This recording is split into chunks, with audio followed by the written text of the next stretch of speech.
मैं जब सुबह नींद से उठता था ना, सबसे पहले उन टीचर्स को गालियां देता था जिन्होंने मैथ सब्जेक्ट इस दुनिया में लाया। साला मेरी हंसती मुस्कुराती जिंदगी में जैसे सब्जेक्ट पनौती था और बाकी सब्जेक्ट्स में बहुत अच्छा पढ़ने के बावजूद भी कोई भी टीचर मेरी इज्जत नहीं करता था कि साला मैथ्स में हर बार मुझे क्लास में सबसे कम मार्क्स होते थे, वो भी नकल करके। अब ऐसा करते करते हर साल तो मैं बच जाता था, लेकिन साला 10th बोर्ड एग्जाम्स में जब मेरे सामने मैथ्स पेपर आया ना, तो माँ कसम मुझे 100 मार्क्स में से सिर्फ 4 मार्क्स आते थे। अब आप लोग ये सुनकर एक चीज जरूर बोलोगे, ए बिंजन भाई न्यू बेटा 4 मार्क्स साला पेपर देने क्यों गए थे? और मैं बोलूंगा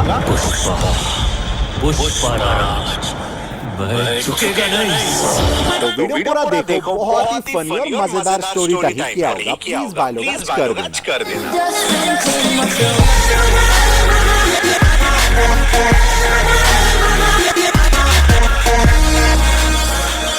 गाइस, वीडियो में आगे बढ़ने से पहले मैं आपको एक बहुत ही इंटरेस्टिंग एप्लीकेशन के बारे में बताना चाहूंगा जिसका नाम IQ ऑप्शन है। ये एप्लीकेशन एंड्रॉइड एंड आईओएस दोनों जगह अवेलेबल है। यहाँ पर आपको डिफरेंट स्टॉक्स के ऊपर ट्रेड करना होता है, जैसे कि Google, Apple, gold and crypto. सिर्फ यही नहीं, यहाँ पर आप लोग USD, यूरो जैसे करेंसीज पे भी ट्रेड करके अप टू 90% तक का प्रॉफिट कमा सकते हो। IQ ऑप्शन में आपको सिंपली प्रेडिक्ट करना होता है कि आपके स्टॉक्स की वैल्यू इंक्रीज होगी कि डिक्रीज। चलो मैं आपको करके दिखाता हूं। जैसा कि आप देख सकते हो, इस ग्राफ को देखकर मेरे को ऐसा लग रहा है कि स्टॉक्स की वैल्यू इंक्रीज होगी। और बिंगो, देखा गाइस, मेरा प्रेडिक्शन एकदम सही। आप सब भी अपने अर्न किए हुए प्रॉफिट्स को ट्रांसफर कर सकते हो अपने बैंक या तो यूपीआई में, वो भी विद इन 24 आवर्स। तो वेट की चीज का कर रहे हो, लिंक डिस्क्रिप्शन में जाके वहां से डाउनलोड करो। और अगर आप मेरे दिए गए लिंक से डाउनलोड करते हो, आपको मिलेगा डेमो अकाउंट में $10,000, जिसकी मदद से आप ट्रेड प्रैक्टिस करके नई स्ट्रेटजी सीख सकते हो। और मोस्ट इंपोर्टेंट, मैं चाहता हूं कि आप इसको समझदारी से खेलें, क्योंकि यहाँ पर आप रिस्क भी झेल सकते हो। वेट की चीज का लिंक डिस्क्रिप्शन में जाके वहां से डाउनलोड करो और स्टार्ट करो अपनी ट्रेडिंग जर्नी। तो ये कहानी शुरू होती है मेरे 4th क्लास से।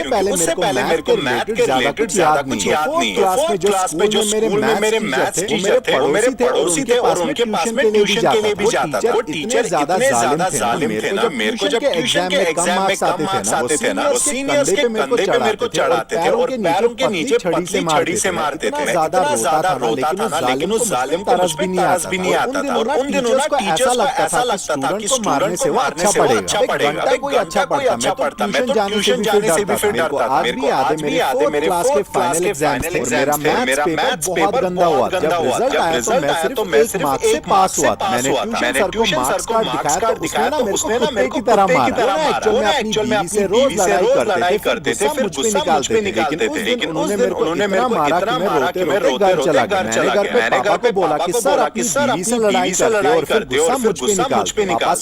सीधा ट्यूशन सर के घर चले गए। बहुत सुना और इस सब्जेक्ट में इसको हमेशा कम मार्क्स होते हैं, क्योंकि तुम्हें पढ़ाई से ज्यादा बच्चों को मारने में मजा आता है। उसके बाद पापा ने मेरा ट्यूशन चेंज कर दिया और फिर पता नहीं कैसे मैं मैथ्स में सीरियस हो गया। बाकी सब्जेक्ट्स में तो बहुत अच्छे मार्क्स आते थे, सिर्फ मैथ्स की कमी थी और वो भी पूरी हो गई। उसके बाद 5th क्लास में मेरे को 3rd पोजीशन आई, 6th में सेकंड, 7th में भी सेकंड और 8th में भी सेकंड। लेकिन 9th क्लास में आते आते मैं बहुत बिगड़ गया और इतना बिगड़ गया कि जितनी मैंने पूरी लाइफ में गर्लफ्रेंड्स रखी है ना, उससे ज्यादा मैंने सिर्फ 9th क्लास में रखी है।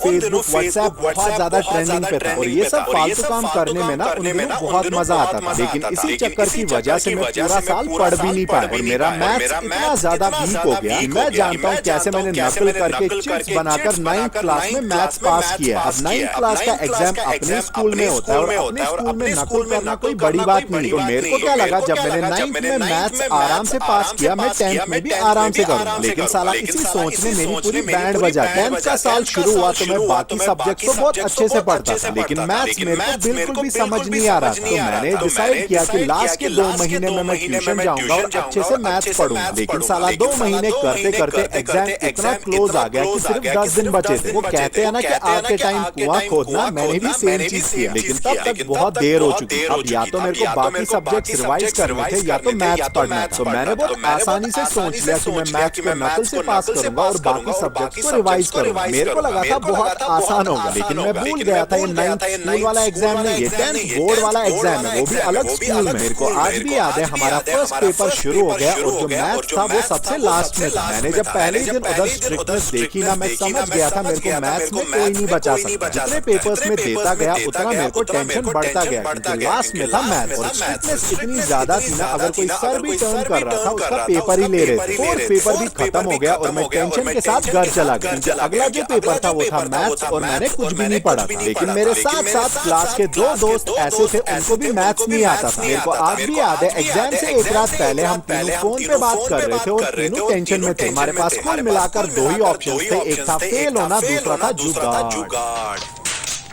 प्लान एकदम सिंपल था, हम लोग 20,000 एग्जामिनर को रिश्वत देंगे और किस्मत से मेरे पास ऑलरेडी 7,000 थे तो चोरी करने की नौबत नहीं आई। एग्जाम की सुबह हम तीनों ने 20,000 दोस्त के पास जमा की और जो ही एग्जाम शुरू हुआ और सब लोग एग्जामिनेशन हॉल में जा रहे थे, हम लोगों ने क्लास के बाहर एग्जामिनर को देखा और उसके पास बात करने चले। मेरे दोस्त ने उसको डायरेक्टली बोला, सर क्या आप हमें नकल करने दोगे, हम आपको पैसे देंगे। एग्जामिनर सर ने कहा तुम तीनों हो ना, हमने कहा हाँ। उन्होंने कहा ठीक है। भाई हम इतना ज्यादा खुश हो गए ना, हमको लगा सच में वो मान गया। लेकिन साला जो ही पेपर्स देना शुरू हो गए उसने हम तीनों को पेपर ही नहीं दिए और पूरी क्लास के सामने बोला ये तीन मुझे आज रिश्वत देने की कोशिश कर रहे थे। साला जिंदगी में पहली बार जुगाड़ फेल हुआ था, वो भी इतने खतरनाक सिचुएशन से। उस टाइम पे मेरे को ना अपना फ्यूचर एकदम क्लियर दिख रहा था कि मैं फेल होगा, उसके बाद मैं मजदूरी करने जाऊंगा, उसके बाद क्या मर जाऊंगा, फिर क्या होगा भाई, घर से निकाल देंगे। पेपर था 1.5 घंटे का और 1 घंटा बीत भी गया था लेकिन वो खड़ूस इंसान पेपर ही नहीं दे रहा। तो मेरे को अपने आप आंसू आ गए और मैं रोने लगा। और ये भी पहली बार हुआ था कि मैं एग्जामिनेशन हॉल में रोया। मेरे कीमती आंसू देखकर एग्जामिनर सर को भी तरस आया और उसने हमारे पेपर दे दिए। लेकिन 1.5 घंटा बीत चुका था और अब बचा था सिर्फ 1 घंटा। मैंने जल्दी से पेपर लिखना शुरू किया लेकिन जो ही मैंने क्वेश्चन पेपर देखा मेरा दिल ही टूट गया। पूरे 100 मार्क्स के क्वेश्चन पेपर में मेरे को सिर्फ 4 मार्क्स आते थे। अब एक साइड से मैं रो रहा हूँ, दूसरे साइड से वो 4 मार्क्स कर रहा है। मैं सबसे हेल्प मांगने लग गया लेकिन किसी ने मेरी तरफ देखा भी नहीं। अब बस 20 मिनट बचे थे और मैंने लिखे थे सिर्फ 4 मार्क्स। मैं श्योर था कि इस बार मेरे को फेल होने से कोई नहीं बचा सकता। लेकिन तब एक शीजान नाम का मेरा क्लासमेट था, वो मेरा अच्छा दोस्त भी नहीं था, बस एक क्लासमेट था। उसने जब मुझे रोते हुए देखा तो उसने बोला मुझे अपना पेपर दे। मैंने उसकी तरफ अपना पेपर फेंका और उसने मुझे अपना पेपर दिया। वो 20 मिनट नॉन स्टॉप मेरा पेपर लिखते गए। वो और भी लिखता लेकिन तभी टाइम खत्म हुआ और सर ने हमारे पेपर्स लिए। मेरे को नहीं पता था उसने मेरे पेपर में क्या लिखा। मैंने एग्जाम के बाद उससे रोते रोते पूछा शीजान मैं पास तो हो जाऊंगा ना भाई। उसने कहा तेरे को 70 मार्क्स कम से कम हो गए। ये सुनकर मैंने उसको इतना जोर से हग किया और मैंने उसको थैंक यू बोला। लेकिन सच बोलूं तो मेरे को थोड़ा डाउट रहा कि 20 मिनट में इसने 70 मार्क्स किए कैसे। तो मैंने सोचा इसने ऐसे ही बोला